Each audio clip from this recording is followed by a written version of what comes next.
Giyera naman sa Middle East.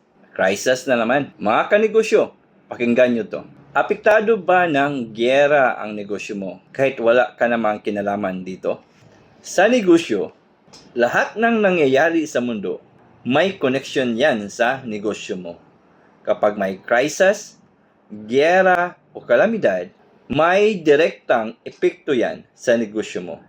Yung epekto niyan, papasok yan sa likod ng negosyo mo. Papasok yan sa puhunan mo, papasok yan ang epekto sa paninda mo, at papasok ang epekto sa bulsa ng customer mo.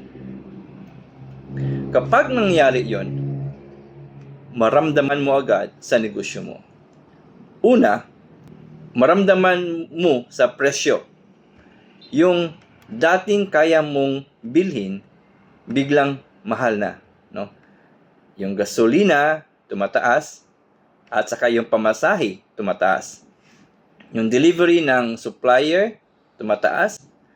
Then after lahat ng mga bilhin sumusunod na tumataas.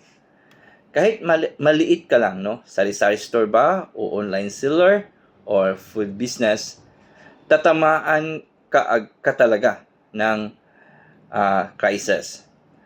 At ang tanong, sino ang sasalo ng dagdag gastos? Ikaw ba o ang customer mo? Pangalawa, maramdaman mo ang epekto sa customer mo. Yung dating customer mo na bili ng bili at ngayon bigla na lang nagdalawang isip na bumili.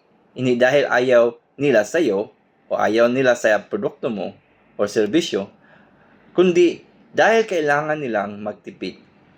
Mas inuuna pa nila yung bigas, kuryente, at pang-araw-araw nilang gastusin. So, ang wants o ang gusto, naging mamaya na.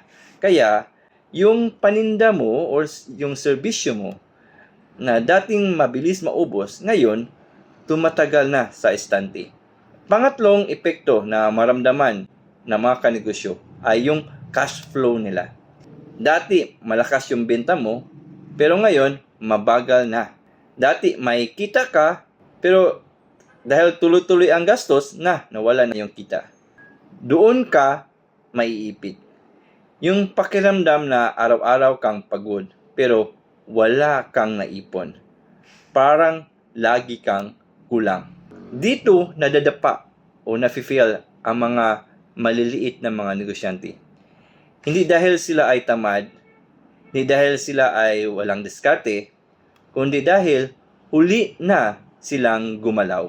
Nag-adjust lang, pero nang lumalim na yung problema, hindi na sila makabangon.